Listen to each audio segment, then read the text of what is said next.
Beyond the Wrench with Jay Goninen from Find a Wrench.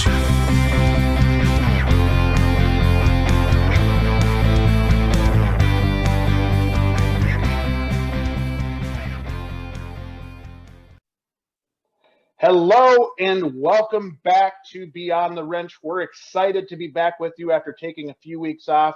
We took some time to kind of reorganize some of our content, and I think what we've come up with is going to be really, really cool. The podcast was really popular prior to us taking this break, and I think as we make these changes and incorporate some of our other stuff, and really, really excited to get back with you and get some really, really good content to you.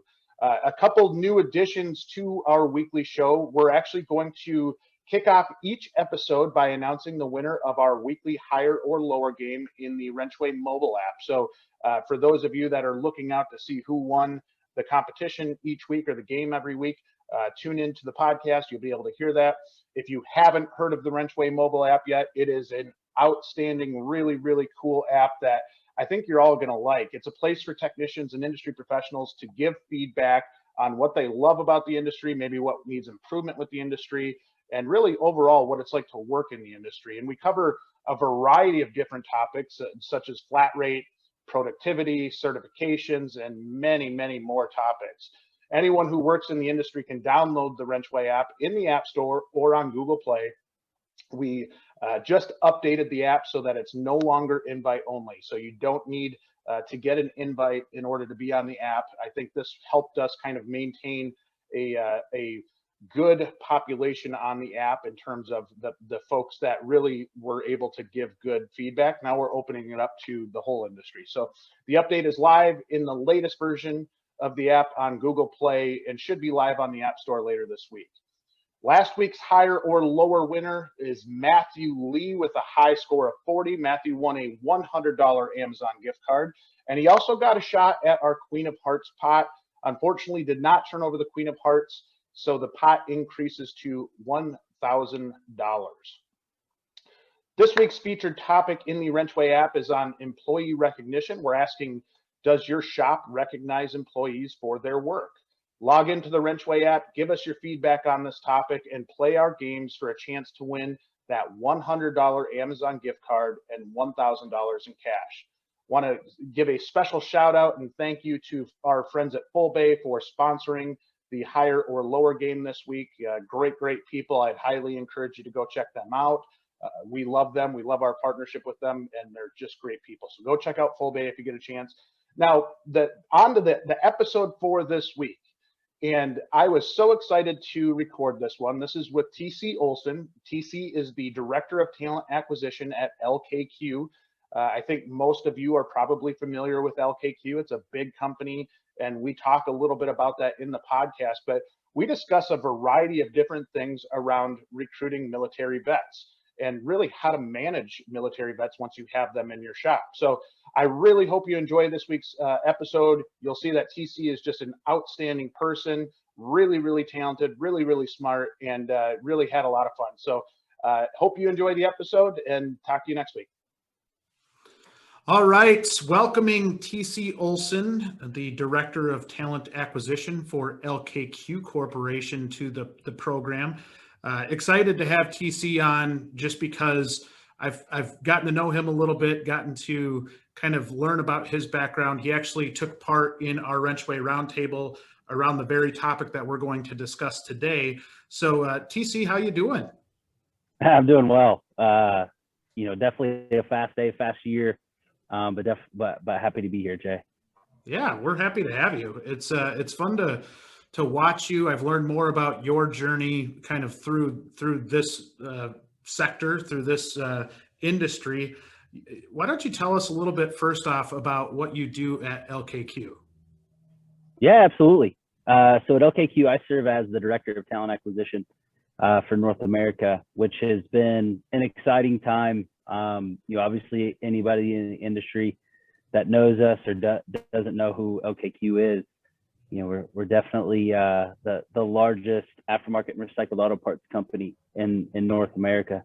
As things have evolved, so have we, and it's been exciting to kind of be a part of that as well.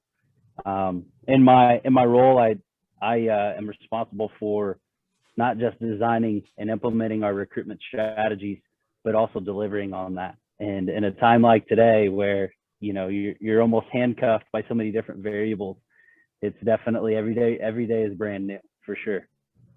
Yeah, and for those of you, I think pretty much everybody's going to be aware of who LKQ is. I mean, it's a big company, right? And it's I mean, your role in it, you've got your hands in kind of a lot of different pieces, but really kind of designing a program or working a program that you really started from the ground up, right? Yeah, so I actually started full time with LKQ in 2017. Prior to that, I was the third party staffing vendor for the company, which dated back to 2014. But since 2017, we've really gone through an evolution as an organization. LKQ is, typically it grows through acquisition. And so since 1998, 20 plus years ago, the company has evolved into, a much more mature type of organization where we have a centralized mindset around ensuring that our customers are getting a full service from us as an organization. Internal recruiting was one of those brand new initiatives that prior to 2017 was essentially non-existent for the company. Which is where I transitioned from a third-party supplier to, an in-house recruiter for the organization. Now it's been pretty, recruiting is a different world when it comes to, placing somebody in the organization and seeing them grow through the organization. So over the past 8+ years, I've watched some of my first placements become leaders, and in some situations, owners of a P&L or owners of a particular department. So, from 2017 to now, it's been a pretty fun time to not just learn my identity within the company, but also the company's identity within the market or within the markets in which we serve, and also be competitive. I call it, and you kind of hence the military subject, I call it the trenches, and they're very very active today. Yeah, and your escalation is cool, and I think when I say that, why don't you give us a little bit of your background on how you got to this point in your career? Yeah, so it was funny, Jay, when we were talking the last time, and this has kind of been a self-realization of mine. I am a kid of the industry. I grew up in salvage yards, so my grandfather's yard could have been considered a salvage yard, but climbing through old cars, pulling parts off of them. And I remember as, I started getting, a little bit more mature in my life, growing up in a super small town, I wanted nothing to do with that piece of the industry. And, my family is a family of mechanics and technicians. And, to even see it all come full circle is pretty interesting. But it's also a reason why, I'm very active with foundations and curriculum that is ultimately supporting our youth in the future of our youth in the automotive industry. So, full circle, not necessarily knowing that what my future held, I still hold those memories close to my heart, because that's the reason why we're out trying to find folks and retain technicians within our own industry today. Yeah. And so talk to me a little bit about how that led to kind of your military path. Yeah, it's always, everybody has the story, right? Everybody has here's why I joined. When I graduated from college in 2010, there really wasn't much going on. I do have a military family as well. And, for me, it was always, if you go to college, I played sports in college, you don't make it beyond that in sports, well, then what? Well, there was always that fallback of the military. And, as you transition from college athletics to, a normal type of job, you still miss that piece of something. You miss that piece of competitiveness. You still get the remnants of the smell of grass and stuff like that, but you don't have that competitiveness. So I actually joined the military in 2010, and still in today. I'm still in the Tennessee Army National Guard. But what that's allowed me to do the past 11 years is not just build my own civilian career, but also continue that connection and build that bridge between transitioning veterans. And that is, again, another very elusive connection that we're really trying to establish as more and more veterans are hitting the job markets today. And I think that's so cool. I can't wait to dive into this subject with you in a little bit more detail. The first thing I've got to start with is when you say college athletics, what did you play? I played college football. And what position? I played, it's an outside linebacker. We called it a tight nickel. So essentially the Troy Polamalu position. Nice. All right. That was. Yep. All right. So no responsibilities, just fly around and have fun. That was the plan on every Saturday. Sounds like the best position to play. Like you can just kind of roam around and go make plays. Absolutely. Make a play was our motto. So that's awesome. That's awesome. So as we dive into this, the military veterans, and you and I have had extensive conversations about this in the past.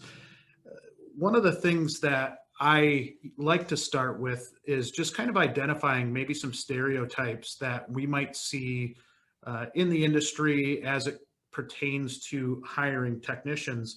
And at WrenchWay and Finder Wrench, we do work with shops all across the country to help them find techs. And there's been times where maybe a shop is resistant to hiring a veteran, and it could be for a variety of different reasons.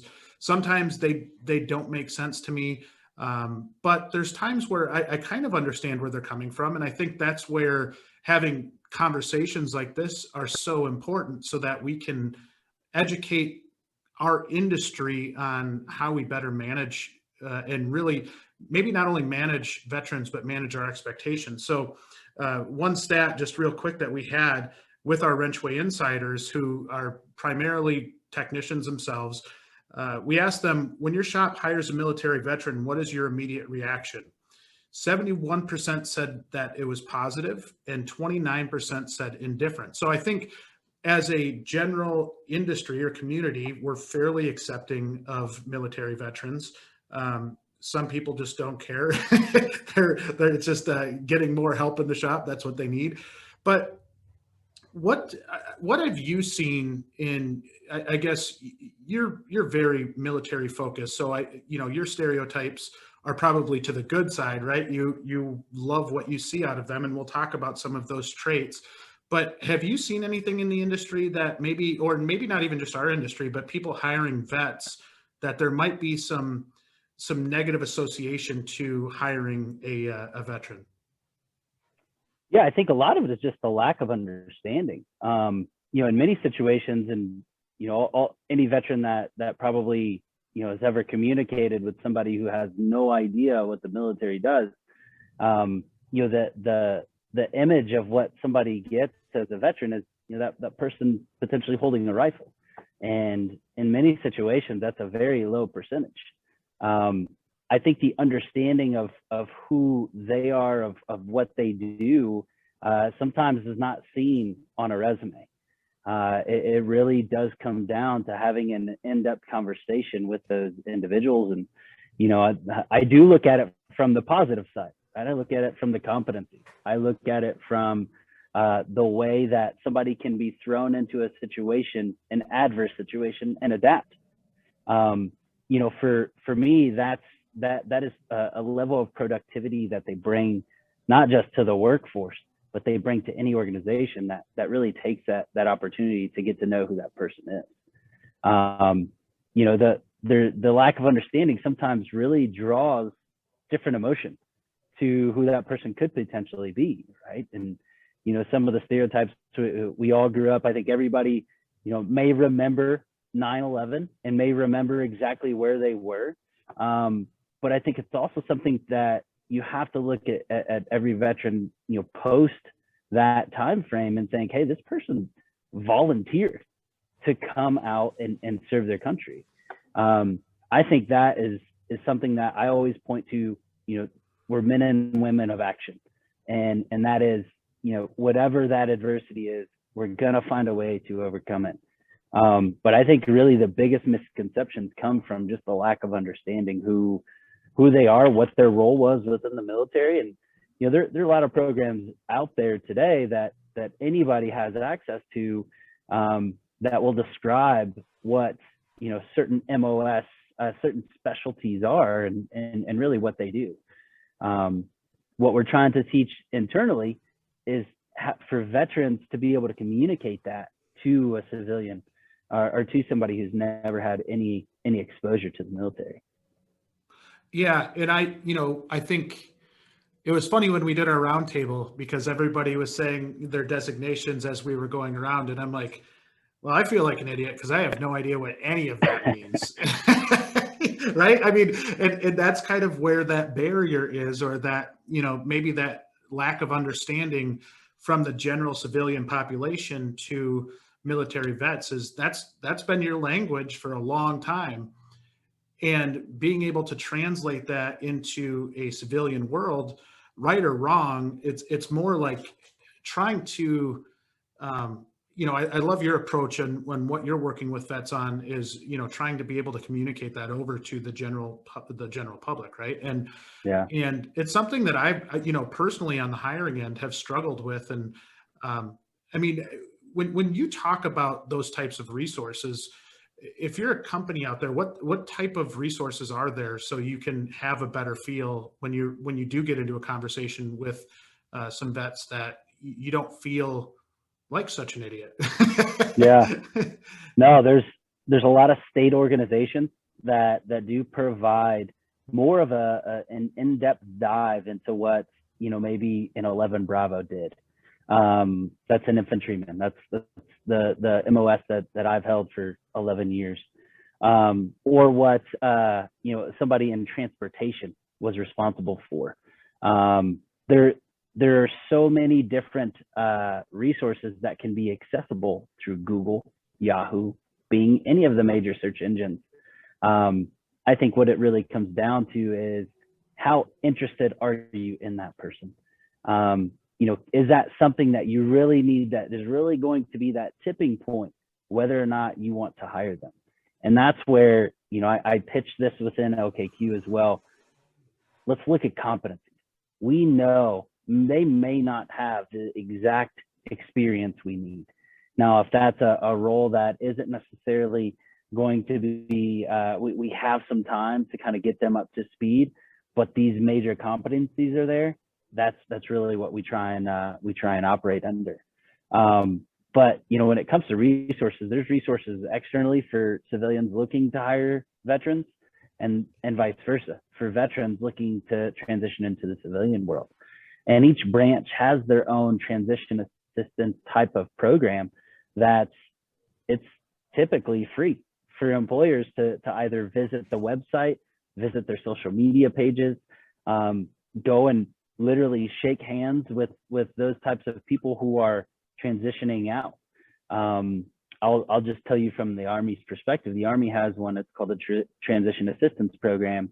And that is preparing all of the veterans that have decided, hey, it's time for me to kind of hang the boots up. And when that happens, they are preparing them not just from an interviewing perspective, but they're preparing them by helping them write a resume, helping to translate our brain full of acronyms into common language. And I will tell you, you can typically see the person that comes out of that program that has truly been extremely engaged during that process, because they typically come out with a job, and they never take the time or wait till the end or procrastinate, because the day all the equipment's turned in is the day, well, now it's time to find that maybe entry level role. I will tell you, I've had a lot of, very high ranking individuals transition up. And, in the military, we are measured on our uniform. And typically that's, if it's our dress uniform or whatever our duty uniform is, it can be measured by achievements of a badge, of a school, of a ribbon from a particular campaign or something of that nature. Well, you don't wear that to your civilian job, right? And so, for them, it's really trying to educate those that are transitioning out to be more, kind of outspoken about what they've accomplished, how they can be of value to an organization. And don't get me wrong, in the military, they have maybe been responsible for 400 or 500 million in assets and 30 to 100 soldiers, and they're out in the job market with the same folks that have come through a four-year curriculum. So it's the resources are plentiful, and there's a lot of organizations that support the transition, both as the person transitioning and as employers who are wanting to engage.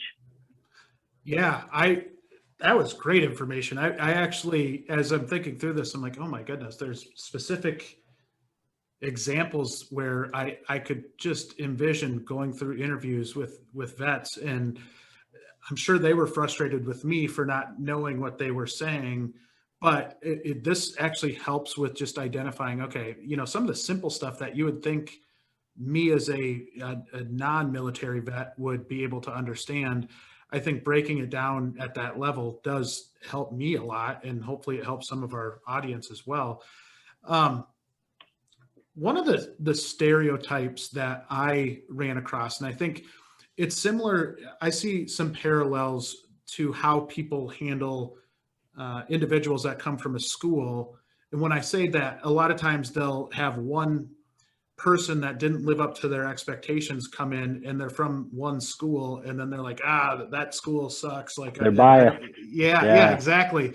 And the way that I always said it to employers that, were clients of ours, is that you need to hire the person, not the school, and really look at them as an individual. Is that similar in the military? I mean, I think there's times where maybe we get one person that doesn't really have the skill set that we're looking for, and then we equate all of the military being that person. And I think maybe I'm off base, but I think that's pretty, I don't know, that's human nature to sometimes think that way, isn't it? Hands down. Typically, and I call it that pre-interview bias. That bias is strong, whether anybody knows it. It's typically the media or really any platform that's out there, really can sway the bias of folks today. Whether you know it. It's kind of like the whole Facebook thing. You say something around it, well, now you're seeing ads for that item. And you just never realize it. I get this a lot for LKQ. If my favorite thing is when somebody doesn't know who we are, because now I know I've got you. I'm going to sell you who we are, not just our sustainability, not just our growth, but I'm going to sell you who our culture is. And that's really what makes up our best assets. So, when you talk about the bias, it is very strong in many situations, right? You may have, if you put two candidates right next to each other, one has military experience from, say the Marines or from the Army, and the other doesn't, right? They have a bachelor's degree and they've been in the industry for 2 years, right? You're likely going to lean towards that person that has a couple years of experience, a 4-year degree or a 2-year tech school degree. And the reason is you understand where that person may have come from. The vet, I'm taking that person every single time. And the reason is not just the adaptability, but I know that person has leadership experience. I know that person is able to operate within a team. The military is built on teams. It's built on teamwork. I know, and this is a very hot topic in everybody's conversations today, and that is diversity. That's inclusion.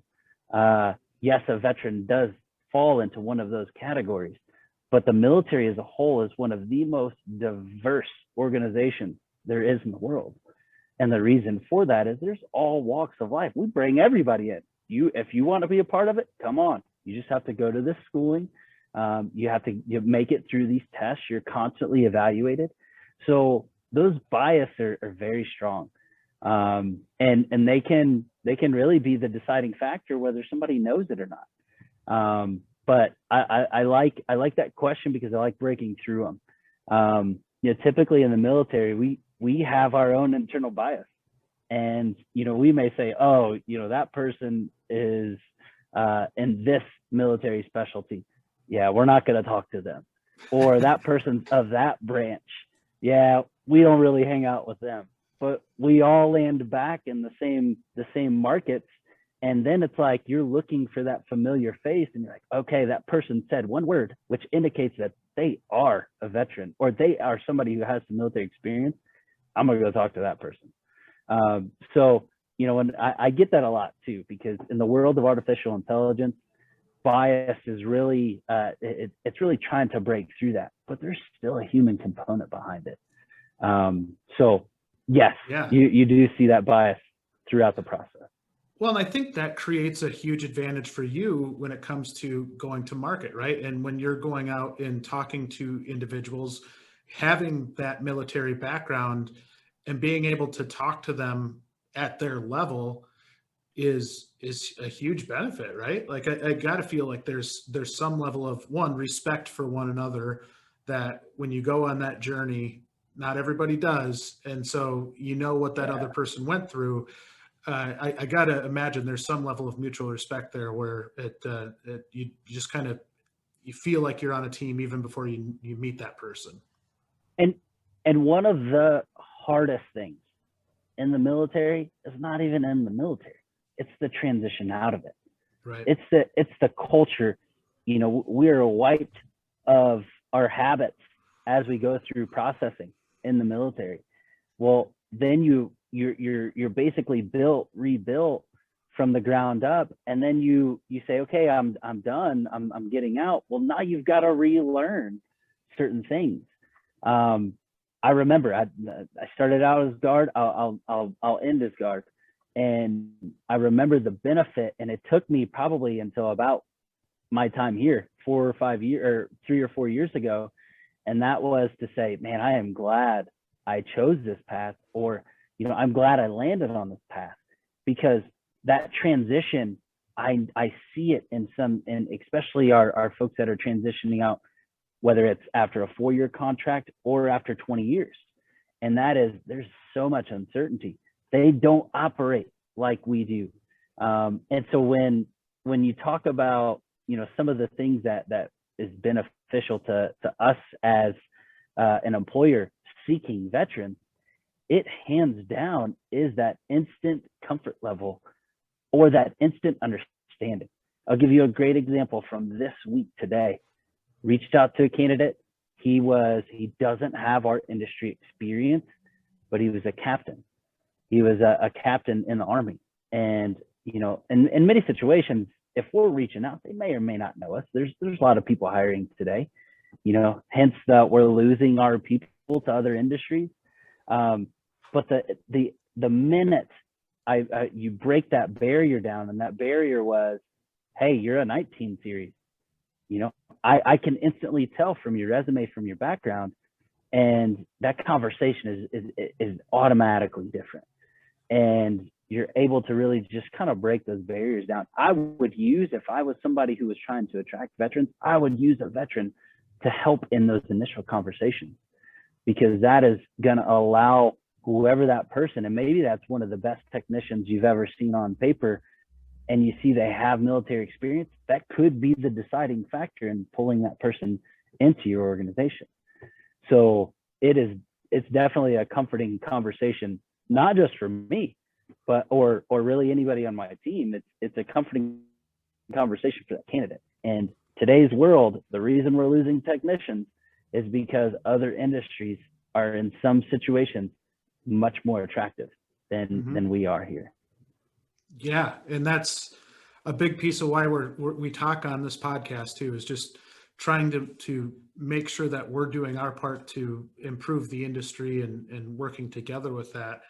One of the things that stuck out to me from the WrenchWay roundtable that we did, and I believe you said it could have been one of the other panelists, but one of the things that really stuck out to me was when somebody brought up the fact that when you're going into an interview as a military vet, you're not used to promoting yourself. You're trained to kind of stick in with the team, right? And Yeah. to go out and kind of puff your chest out and say, yeah, you know what, I'm great at this. It's not what you're trained to do, right? Yeah. It was me.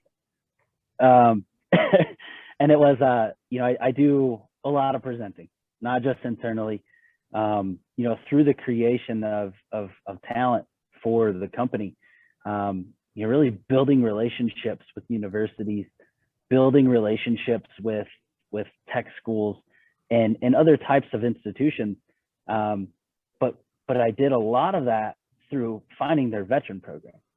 And, I presented at a school here in the Middle Tennessee area. It's called Middle Tennessee State University. And one of the presentations was to their Charlie Daniels program, to their veterans program. And it was, how do you stand out when the military has taught you to blend in? And that is, something that at the time I'm like, man, this is silly, right? I think they're going to understand it, but, I really hope, I don't get up there and they laugh at me.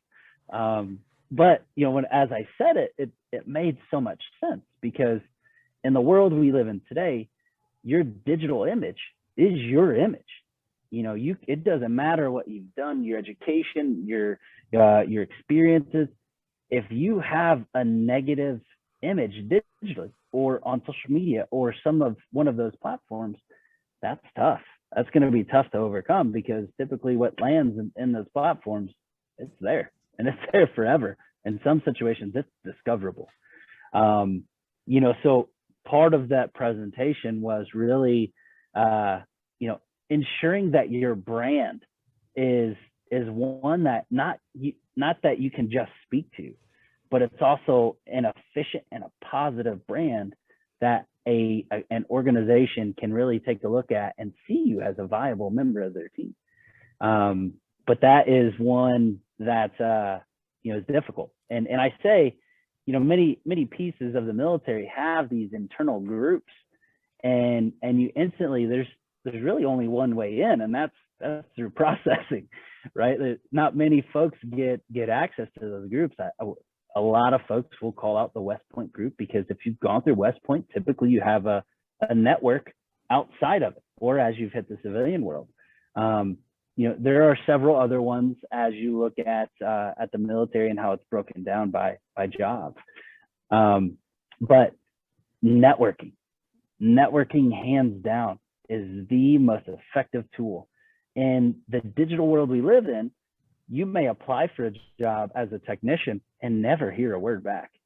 And a lot of the reasoning behind that is your resume is not set up to go through that applicant tracking system.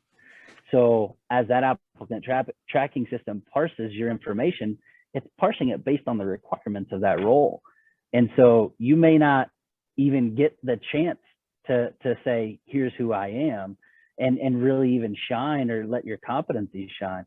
So I always go back to networking. And that was, essentially the presentation. That was exactly what the emphasis was on, was, showing who you are within your network, but also leveraging your network.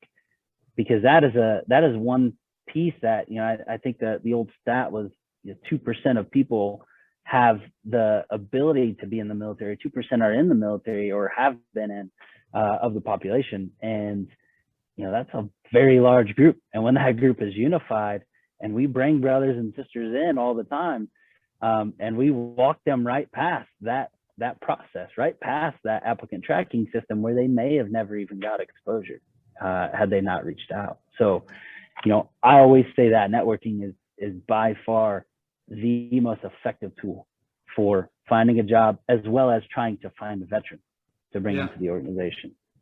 That is great advice. I mean, for you vets that are listening out there, That is that's some great stuff. I mean, that's and so true. I mean, and even in the non-veteran community, like being able to get out of your shell a little bit and go talk to people can really open up a lot of doors for you. And you know, I highly encourage anybody to do that, but especially our vets out there. I think that's really important. I want to run one stereotype by you, and this is one that this was from a personal experience that I had. And I like to talk to personal experiences just because they're something I can learn from, and I think others can as well. But I had early on in my career as a manager, I had a gentleman work for me. We were really his first stop out of retirement from the military, and just a great guy. And when I got him in, we would struggle with, you know, he would work his tail off when you gave him a task. But then once that task was done, he would just kind of stand there and wait. And then, so if somebody else on the team said, hey, you know, why don't you go pick up a broom or go do, you know, go clean this area. And he would kind of fight back with them, and not like in a demeaning way, but just kind of get defensive in that he was taking orders from his manager, which was actually reporting to me. And so one thing that I think unfairly stereotyped vets with is that, right? Because I was early on in my management experience, and I was like, oh man, do I need to, you know, really kind of give them a whole task list of things that need to be done if this isn't, you know, if this, once they're done with their project, they need to move on to this. And so that was something I struggled with. And then I think when I took a step back and I looked, I'm like, okay, I actually have, you know, quite a few other veterans on the staff, but my mind kept equating to this individual. And I mean, is that something, when I look for advice on how I better communicate or manage or lead veterans, is that something that was just more of a one-off type thing, or is that something where maybe you do have to do a little bit of training around trying to guide them or lead them in the direction that you want them to go? It's hard to say. It's hard to say, because one of the most unpredictable things ever in creation is people. Yes. And, you know, unfortunately, or fortunately, however you look at it, you know, you can always have the best success profile there is, and there's going to be that one detractor. And it's that one detractor that everybody thinks about. Going back to your bias, everybody thinks about that one person, and not necessarily the main successful group that had that successful profile. And maybe that person did. It could have just been, you know, all these other variables that us as humans are experiencing on a daily basis. But I'll go back to this every single time, and it's structure.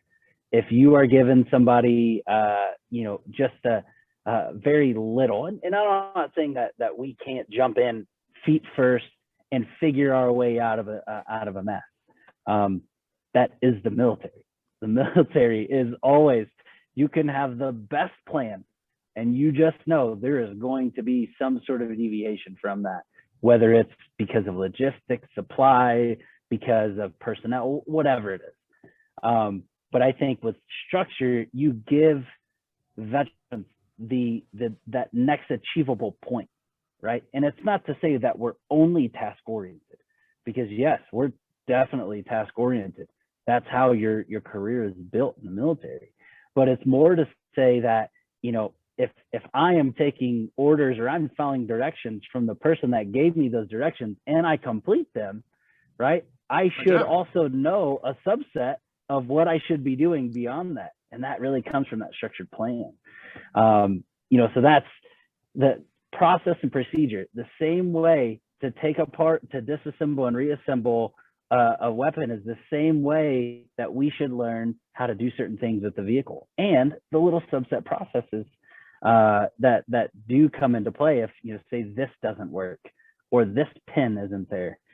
You know, so it's really hard to say what that was from, whether that person was just, you know, it could have been the transition.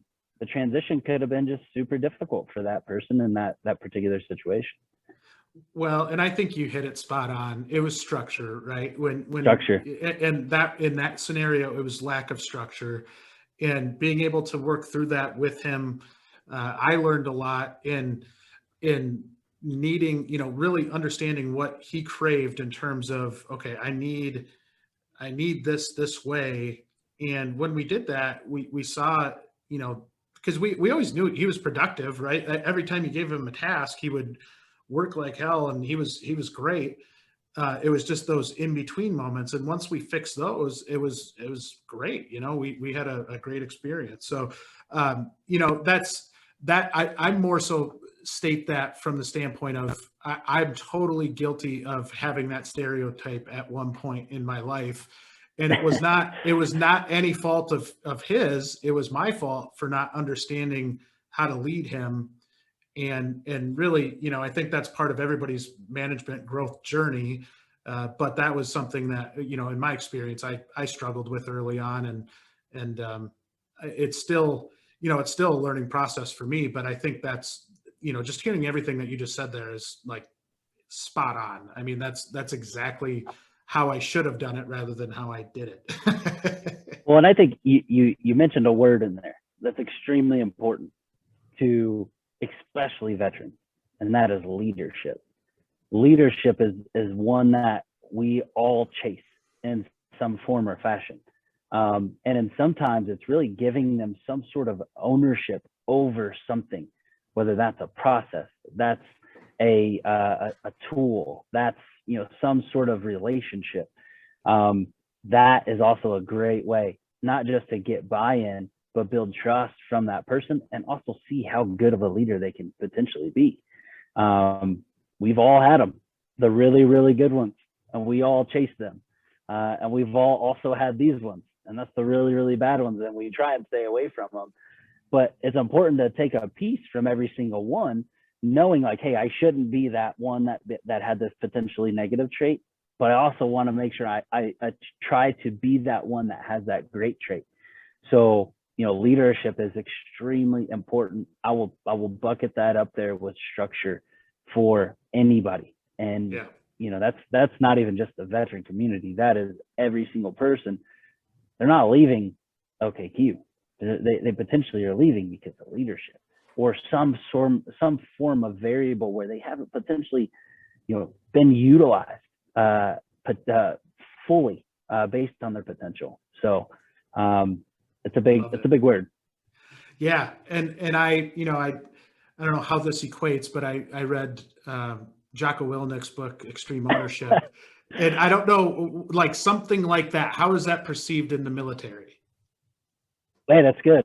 And so the reason I say that, leaders, whether you are with your soldier or not, you have ownership of whatever that person's actions are.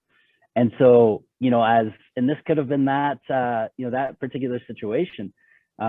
He had never had that sort of autonomy. Hey, I finished my stuff. Now what do I do? Do I kick this can around the shop, or do I go, empty the trash can? You see what I'm saying? Like extreme ownership. And I love it. I love that book. I actually preach it to my team as well. If you are managing people, you are ultimately responsible for their actions, as it is within the realm of what we do. So if anybody is outspoken, or if anybody has a negative interaction, I'll go back to that bias, right? That one deviated situation from what maybe you taught them or you trained them on, guess what? You own that one too. As that leader, you ultimately own everything that this person is putting off of.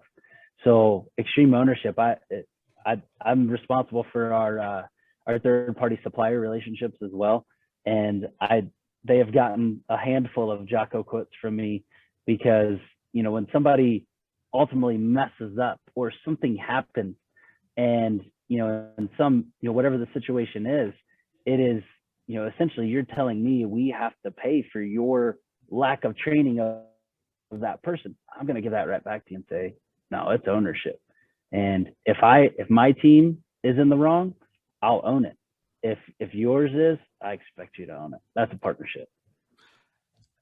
That's spot on. I did really enjoy that book, and I think it if anything makes you feel like a weak individual, it's probably reading that book, because you go through and listen to everything that they did and went through, and how he applies it to a civilian life now. And I love the way the book was kind of laid out, because it went through stories and then how that translated to civilian life, or how because they're advising businesses, and it was Right. cool. It was cool. I enjoyed that book. So we're running up on our time here. One thing that I want to talk about are some of the positives, right? And when we look at hiring vets, uh, identifying characteristics of those military vets that make them great employees. And we had asked our WrenchWay insiders that same question, and the results came back that 31% said that they're hardworking, 28% said punctual, 14% said respectful and organized, 14% each, and then 13% said all of the above. We had an other category, but most of those people said all of the above. So I think, when we talk about stereotypes, I think there's some positive ones too, right? There's a lot of really, really positive ones. And I think our insiders hit it on the head here with all of these things. I think there's so many positives to be had out of military vets. Can you talk to those? I mean, to those characteristics, are they on point with how they rank these? Or, I mean, there was obviously quite a few that said that they check all the boxes. Similar in your experience? Yeah, absolutely. And the reason I say that, as we've hired, and I guess I've been responsible or in some form or fashion involved in 20,000 plus hires. You try and show the value, right? The value of who that person is, the competency. Instantly, when you hit the military, the minute you raise your right hand, you're already showing one of them, and that's action.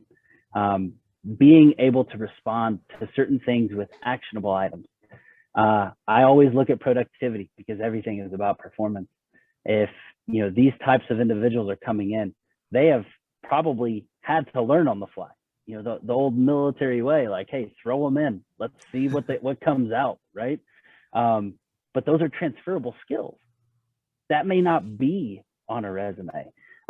Proven to be tested, be able to overcome adversity in very difficult situations. To me, when that is translated over to corporate America, or really any type of organization outside of the military, that is productivity. And you're getting a person that is ultimately, you're going to be able to throw the kitchen sink at, and they're going to hand it back to you and say, here it is, right? You gave me this problem, you gave me this situation. And that is also something that can be very customer facing. And, we talked about this on the roundtable. That is sometimes a misconception.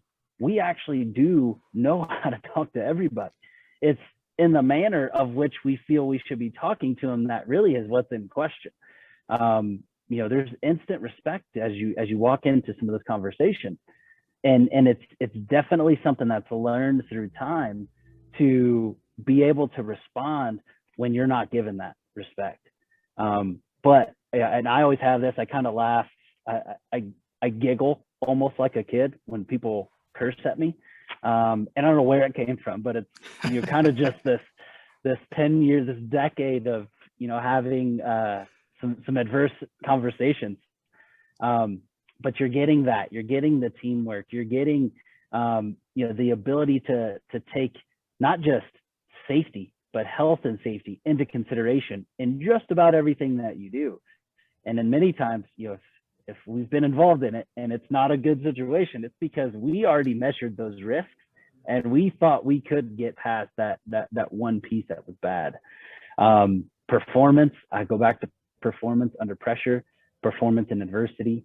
I jotted some of these down, even just some of the things that are completely instilled in us from day one, and that is integrity.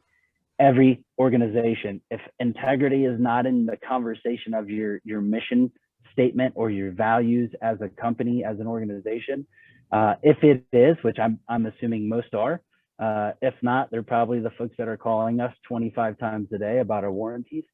If not, integrity is one thing that is absolutely instilled in us. And that's where I think every hard part, every MSO, every shop, big, small, indifferent, is going to benefit over that level of integrity that these individuals are having. That was well said. That was very well said. Now, as we kind of leave off here, what are some tips that you have for managing veterans? And maybe there's that person that's out there right now and like, hey, I'm trying to improve my communication with a vet that I'm leading, or just general management practices. One thing I'll say that I learned from the roundtable was that I think pretty much everybody on that call or on that meeting had said, when you give feedback, give it direct. And that was something that I struggled with. I still struggle with to this day. I mean, one, is that accurate? And then two, is there anything else that can kind of help somebody when they're trying to lead somebody that's got that military background? Absolutely. Direct feedback. We want it. That we seek it, right? Good, bad. I mean, there may be situations where it's bad, but we need it, and we need to hear that. I think that holds true no matter what branch it is, and that is because of that ownership. Your leaders have this overall ownership of who you are, of your behavior, of everything, not just in uniform, but even out. And if there's a situation where, you let that kind of small flame turn into a brush fire, it can become this situation that is uncontrollable by anybody. Direct feedback. I think the other thing too is, and this is something that I try and push to the team, I try and push to folks that I'm working with, trying to get hired, and that has to be real, be honest, be truthful. If what you're saying is coming from the heart, they're going to feed off of that. Like, hey, I know this leader wants what's best for me. Yes, I'm here to help him achieve their goal or help her achieve this particular mission, but at the same time, they want me to be a better contributor to that. And that's why I'm getting this direct feedback. Hands down, direct feedback. How you deliver it is also extremely important. If it should be a phone conversation, it should be a phone conversation. If it should be an in-person conversation, it should be. Typically, leaders that have some experience, and even new leaders, they know when I need to give this feedback, I'm somewhat concerned with how it's going to be received. I'm going to just shoot this email. That's not the right way. No. So I think that's extremely important on every situation, and I think that's even beyond just the veteran community, and that is give direct feedback, give honest feedback. We have this. I almost wake up with nightmares of this, but task, standard, condition, time. If you're telling me I have to do something and you've never shown me how to do it, you've never done it yourself, it's very hard for there to be some credibility there. So I think being real is extremely important as they're delivering that direct feedback. That's great stuff. That is really, really good stuff. I genuinely appreciate you joining me on the podcast today. I think take some things that are can be intimidating, right? Like for those of us that don't have that veteran background or that military background, to be able to kind of do some translating for us and really show us maybe some key ways that we can work with people. Now, TC, how do people get in touch with you if they want to reach out to you? Oh man, LinkedIn is probably one of the best ways. Obviously, when I initially started at LKQ, I used my cell phone number. So cell phone is always a great way. Email, I'm sure Jay, I'm sure Sarah or somebody can put it up in the video credits or something like that. Yep. But I'm definitely open, not just to network, but to advise if there's something in here that kind of sparked a different idea, a different conversation. definitely motivated to expand on it. If it helps, what I think we have two common things from this, and that is to try and not just continue to bring veterans in, something I'm extremely passionate about, but also continue to enhance the industry or our technicians by bringing veterans in both ways. The future, whether it's veteran transition or really even just the growth or the education of our youth into the industry. And I'm here. I jump in as much as possible. I'm passionate, obviously. I definitely think there's good common subjects that we can have some conversations around. I love it. And we'll be sure to get you onto the podcast and some other content that isn't all military focused. We know you do some other stuff too. So we'll be sure to have you back on if you'll come back on. Yeah, absolutely. Would love to. Well, thank you so much, TC. We really, really appreciate it, and hope you have a great day. Thanks. You too, Jay.